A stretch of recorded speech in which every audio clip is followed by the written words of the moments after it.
Now at Verizon, we have some big news for your peace of mind. For all our customers, existing and new, we're locking in low prices for 3 years guaranteed on My Plan and My Home. That's future you peace of mind. And everyone can save on a brand new phone on My Plan when you trade in any phone from one of our top brands. That's new phone peace of mind. Because at Verizon, whether you're already a customer or you're just joining us, we got you. Visit Verizon today. Price guarantee applies to then current base monthly rate. Additional terms and conditions apply for all offers. When you're driving, nothing's better than binging on a podcast. Well, except maybe binging on rewards from Marathon. That's because you can earn at least 5 cents a gallon in rewards every time you fuel up, saving up to $1 a gallon. Plus, signing up is easy. Do it straight from the pump or at marathonrewards.com. So start binging on savings with rewards from Marathon today. And don't miss the Thomas Rhett Better in Boots tour this summer, fueled by Marathon. At participating locations. Terms and conditions apply.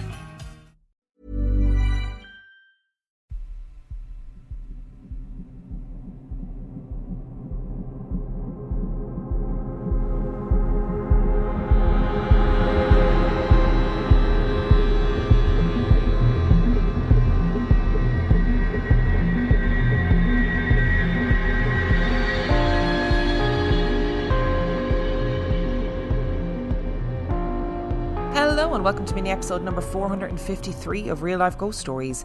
And I have 2 spooky stories for you today, and the last story comes from the 9th of March 2025. And story number 1 comes from Ryan. My wife and I are massive believers in the paranormal and are big fans of all things spooky.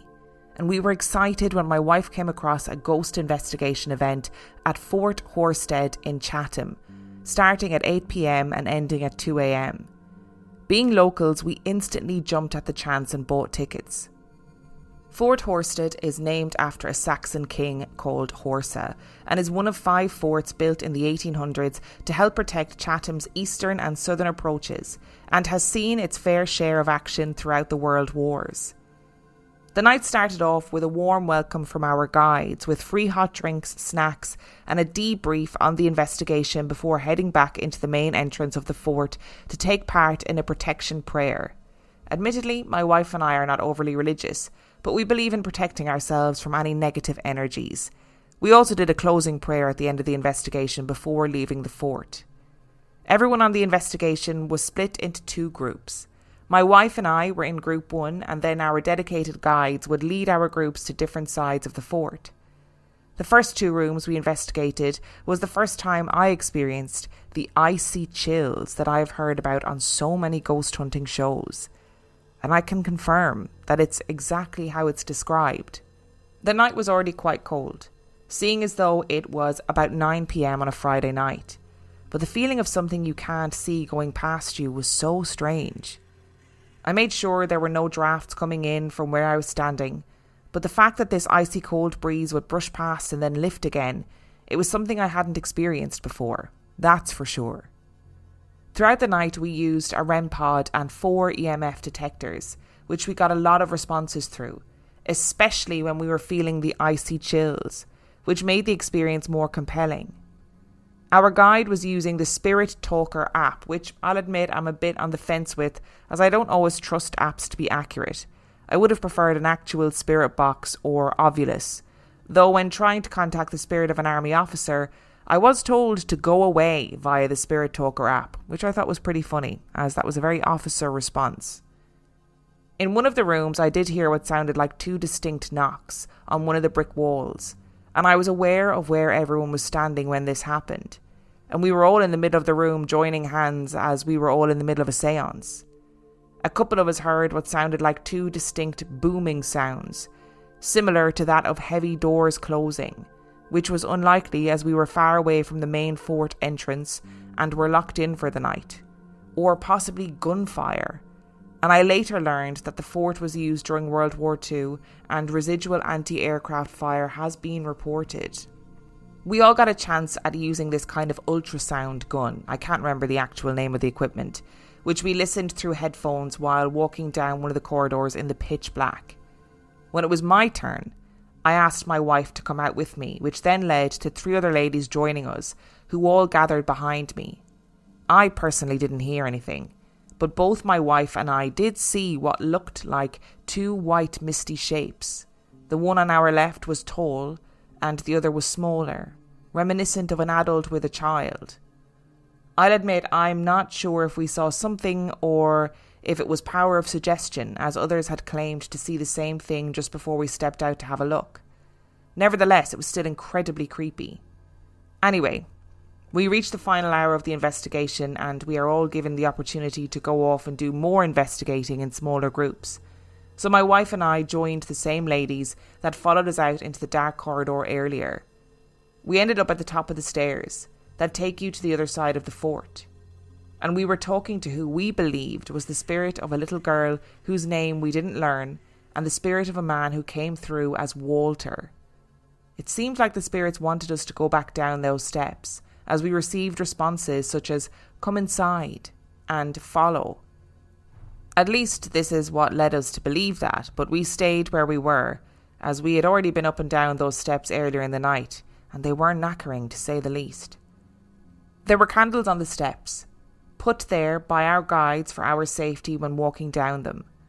As the night was coming to a close, two of the guides came to collect the candles, as well as doing a final sweep for any other investigators who may have wandered off into that part of the fort. There was one group who did go back down, but they came back up past us whilst we were in the middle of our investigation with the child spirit, so there was no one else down there. Anyway, the two guides collected the candles from the steps and returned to where we were at the top, and I kid you not, out of the darkness from below came two male voices. My wife heard the second voice, but myself and a couple of other ladies we were with heard them both, and it was the freakiest thing ever. And as we were heading back to the main entrance, our guide heard a man's scream coming from where we had just been. I didn't hear it personally, but thank fuck I didn't. The next day I watched an old episode of Ghost Adventures, before Zach became a right diva drama performer, when they visited Fort Horstead, and they captured the exact same voices that I heard, which really solidified that experience for me, and it'll always be an experience I'll never forget. Thought of two booming male voices erupting from a steep dark fort staircase. It's literally like something from a spooky film.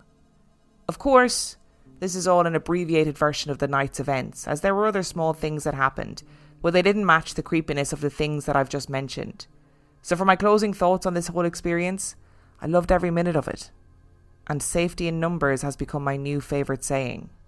Safety in numbers, Ryan, is something we can all take on board for various aspects of our lives, particularly paranormal investigations.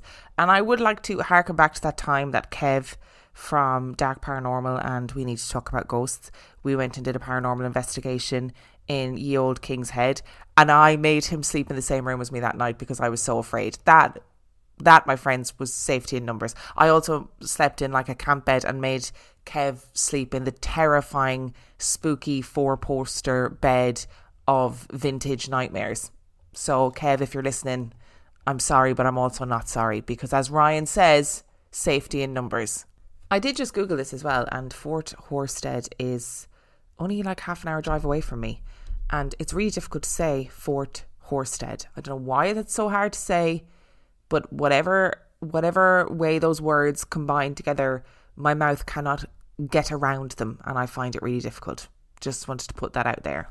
And it does sound like this experience was really positive. Like, it sounds like it was a really good, well-organised experience. And I think there used to be a channel on YouTube, and it was a guy who would live stream all of his paranormal investigations, because we always see like the Ghost Adventures kind of style of investigations where it's like chaotic and frantic and everybody's running around and screaming and, you know, it's like action, action, action all the time. But in reality, paranormal investigations are probably 90% listening. Just sitting around or standing around and listening. That is 90% of paranormal investigations. They can be, frankly, really boring. And actually, I think that's what a good paranormal investigation should be. I think if you go on a paranormal investigation, like an organised one, and there's, you know, lots of activity and screaming and running around and it's all very hectic, maybe you've struck gold. But also, maybe it's not necessarily a true reflection of the paranormal activity of that place. And I will say, Ryan, I am also on board with you on the Spirit Talker app on your phone. I am so skeptical about all those apps. I think my big thing is just bring a voice recorder, like a plain voice recorder, and use that, because it's in the moment. It is technology that you understand, and I just feel like a Spirit Talker app on your phone, I just think it's made up. I don't think it's real. And like you say, I would have preferred like an actual spirit box. You know what I mean? Like that would have been more interesting for me too. But it sounds like you guys really did get loads of activity that night. You got your cold spots, which I totally understand what you mean. It's not like it's just a cold breeze. It feels entirely different. You had knocking on the wall in the middle of a seance when everyone was holding hands. You had the sound of like heavy doors slamming that also could have been gunfire, which, would make sense. I've talked with Tim loads about how, phantom aircraft and kind of residual events happening from different battles and world wars, so it would make sense to hear gunfire. And I absolutely love the fact that you guys heard those voices from down the stairs. Like, that's amazing. 2 male voices. I would be out the door, back in my car and home within the space of about 10 minutes, because that is scary. And also, much and all as I slag off Ghost Adventures, I'm so glad for you that you then got to go back and listen or watch that Ghost Adventures episode and then go, oh my God, we heard the same voices, which has to be some sort of residual energy, right? And I do think, and I say this all the time, places like army barracks, hospitals, schools, they are places that hold or must hold a huge amount of energy. And in those forts, like Fort Horsted and whatever, there, when you see 2 world wars, in which obviously Great Britain had a huge hand in those world wars, like there's a lot of big energy there, I would imagine, and maybe the walls just held on to it. But that definitely feels like somewhere I need to go and check out. It's only half an hour away. Why am I not there right now?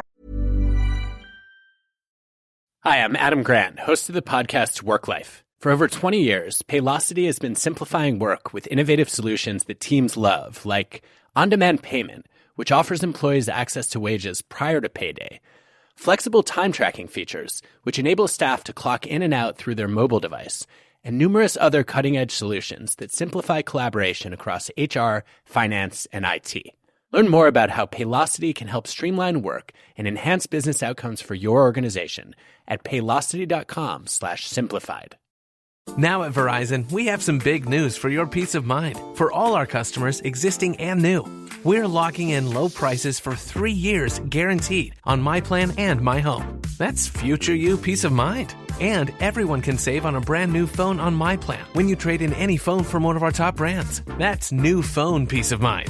Because at Verizon, whether you're already a customer or you're just joining us, we got you. Visit Verizon today. Price guarantee applies to then current base monthly rate. Additional terms and conditions apply for all offers. Now I'd like to introduce you to Meaningful Beauty, the famed skincare brand created by iconic supermodel Cindy Crawford. It's her secret to absolutely gorgeous skin. Meaningful Beauty makes powerful and effective skincare simple, and it's loved by millions of women. It's formulated for all ages and all skin tones and types, and it's designed to work as a complete skincare system, leaving your skin feeling soft, smooth, and nourished. I recommend starting with Cindy's full regimen, which contains all 5 of her best-selling products, including the amazing youth-activating Melon Serum. This next-generation serum has the power of melon leaf stem cell technology. It's melon leaf stem cells encapsulated for freshness and released onto the skin to support a visible reduction in the appearance of wrinkles. With thousands of glowing 5-star reviews, why not give it a try? Subscribe today and you can get the amazing Meaningful Beauty system for just $49.95. That includes our introductory 5-piece system, free gifts, free shipping, and a 60-day money-back guarantee. All of that available at meaningfulbeauty.com. This summer, Instacart is bringing back your favorites from 1999 with prices from 1999. That means 90s prices on juice pouches that ought to be respected, 90s prices on box mac and cheese, and 90s prices on ham, cheese, and cracker lunches. Enjoy all those throwbacks and more at throwback prices, only through Instacart. $4.72 maximum discount per $10 of eligible items. Limit 1 offer per order. Expires September 5th while supplies last. Discount based on CPI comparison. How? And story number 2 today comes from Brontë. A few years ago, I went on a cycle trip in the Outer Hebrides in Scotland. I was cycling alone for 7 days, mostly wild camping. Halfway through the trip, I decided to look for a campsite for one night so I could shower. I just searched campsite on Google Maps and found a place called Minch View Campsite on the Isle of Harris. I had to go slightly off route to get to the place, and when I got there, I found a big old white house and followed signs to reception, which was located in the house. An elderly lady with stark white hair came to the door and charged me £8 and said to go and pitch my tent anywhere in the designated area. I went out to the campground, which wasn't very large, and noticed that the grass was waterlogged and boggy. There was no way I could pitch my tent here. I wandered around trying to find any dry patches to pitch up. There were 2 couples staying in camper vans offering help. It was raining a little and someone invited me to come by for tea and cake in the comfort of their van once I'd gotten my tent pitched. I was pacing aimlessly, thinking about leaving and just finding somewhere to wild camp the night, when the old woman came out and asked, "Is it too windy for you?" I told her the ground was boggy, and so she suggested I stay in the old chalet for the night. I was delighted at the idea of not having to put up my tent, and she took me over to this old chalet at the front of the property. She said, "It's nothing much, we haven't rented it out in a while, but it's dry and it's a roof over your head." As soon as she unlocked the door, the sun came out from behind the clouds and lit up the little front room of the cabin. It looked so welcoming and cosy. I had £2 change from my camping fee, so I offered it to her and she reluctantly took it from me. She left me there and I went about hanging my damp clothes to dry and making some dinner in the sun filtering through the windows. I sat down on a small couch and for some reason immediately slipped my hand down the side of the couch cushions without thinking and found 2 £1 coins. This humoured me. The idea that the chalet was telling me to take my money and leave crossed my mind, especially since I don't know why I had this impulse to feel around old couch cushions. I remember thinking I better go to bed before it gets dark, as I knew that if I tried to fall asleep in the dark, this place would definitely creep me out. Luckily in Scotland at this time, the sun doesn't set until about 11 p.m. Before I went to bed, I had a look around the rest of the chalet. There were 2 small bedrooms, 1 bathroom and a kitchen. The beds were still made up with old lacy sheets, so I laid my sleeping bag on top of the bed in the bigger room. I slid the lock across the door to the chalet, and on the way to my room I noticed a huge patch of mould on the hallway wall that I hadn't noticed earlier. As the light was fading, everything started to look a little bit more grim. I got in my sleeping bag and fell asleep pretty quick. In the middle of the night, I was suddenly woken by a violent rattling of the front door, like someone was gripping the handle, yanking it back and forth to try and open it. I lay there wide eyes and held my breath. I was just so scared that I froze. The rattling noise stopped, and then I heard what sounded like someone walking slowly around the rooms. The chalet was very small, so I could sense which rooms they were moving in. I could hear noises that were familiar to me from my own movements around the chalet earlier, such as the drop leaf table in the front room rattling as I moved past it in the day. It sounded like someone moving between and scoping out each room. The kitchen, the living room, the bathroom, and the other bedroom past my room in the hall, and then it stopped. I just laid there, waiting for the door to my room to open and to face whoever or whatever was there. I was still frozen and holding my breath, my heart beating rapidly. But the noises had just stopped. After a few minutes, I was able to reach over and turn on a lamp and slept restlessly with the light on until morning. When I woke up in the morning, I remembered what had happened, and I got out of bed thinking the door would be wide open and my belongings a mess. But nothing had been touched, and the door to the chalet was still locked from the inside. No one could have been inside and left while keeping it locked, at least not human. I had a look around the rooms to see if there were any large holes where an animal like a fox or a badger could have entered, There was nothing. And later on I looked it up to find no badgers or foxes lived on the islands anyway. I packed up my things and left the chalet. A woman in one of the vans came over to me as I was packing up my bike with a cup of coffee and asked how my night in the chalet was. I said, half joking, that I think it was haunted and told her what had happened. And then she said, "Oh, that's so scary. There wasn't even any wind last night, so it couldn't have been that." I hadn't really thought about the wind in the night, but I did know that every night on that trip it was so windy and noisy, but on this night when I was woken, she was right. It had been deadly silent, except for the violent pulling at the door and the footsteps I heard. I'm aware this sounds like sleep paralysis, but I've had sleep paralysis before, and it wasn't the same. I just knew I wasn't hallucinating. There was a really heavy energy, like whoever it was didn't want me there. I remember laying there terrified and trying to rationalise that it was just a hiker stumbling across the chalet at night, even though a human presence would be just as or more frightening. But when I found the door had remained locked from the inside, I knew I had been haunted, and it confirmed the very uneasy feeling I got from the presence of whatever it was in the chalet that night. I've tried to do some research about the campsite, but couldn't find anything about other people having similar experiences, or anything significant about the history of the property. I didn't see the old woman the next day, but I wondered why they'd stopped renting out the chalet. It still had a bunch of old furniture and beds made up, like it had just suddenly stopped being used one day. I thought I would find it difficult to camp alone in the wild for the rest of my trip, but I felt even more safe in my tent alone in the wind after that. I know that people solo travel all the time, right? I solo travel. I go various countries on my own. I have a lovely time.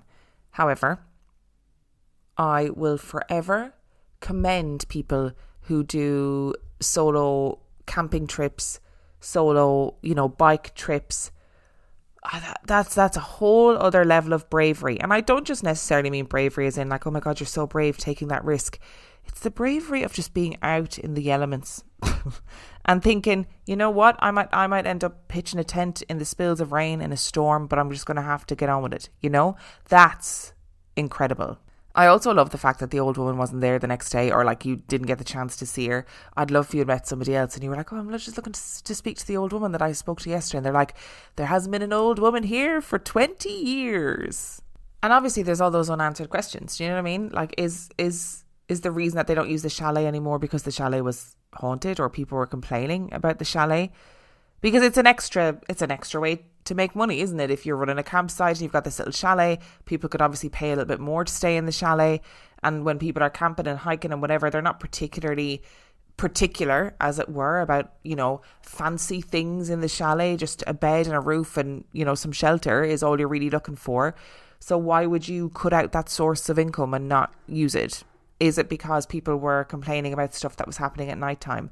And it's like you said, Brontë, that the idea that the person or the noises that you were hearing, the idea that they are human is probably more terrifying than the idea that they are a spirit or an entity. But, either way, it's pretty terrifying.